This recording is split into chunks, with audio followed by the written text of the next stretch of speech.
একদিন আমাকে মনে পড়বে, কিন্তু সাহস করে ফোন দিতে পারবে না। লজ্জায় নিজেকে সংবরণ করবে।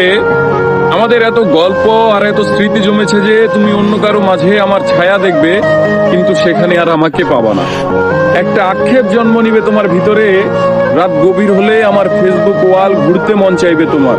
হয়তো সব বাধা ভেঙে মনের সাথে যুদ্ধ করে হলেও আমার প্রতিটি পোস্ট দেখবে, হাসবে, রাগ করবে, কিন্তু আমাকে সেই অনুভূতি বলতে পারবে না। এর চেয়ে আর বড় কষ্টের কি হতে পারে বলো? কোনো এক ভোরে কিংবা গভীর রাতে ঘুম ভেঙে ফোন চেক করে দেখবে আমার কোনো টেক্সট আছে কিনা। আমাকে না পেয়ে তোমার যেই দীর্ঘশ্বাস জন্মাবে তা তোমার প্রাপ্য ছিল। আমি তো কোনো অন্যায় করিনি। এখন যার সাথে আছো তাকে নিয়ে যতই সুখে থাকো, যতই ভালো থাকো, আমি জানি আমাকে তোমার মনে পড়বেই, কারণ আমি তোমাকে ঠকাইনি। তার সাথে কাটানো প্রতিটি সুখময় মুহূর্তে আমি থাকবো তোমার মস্তিষ্কের একটা কোণে। এর চেয়ে বড় শান্তির আর কি হতে পারে বলো?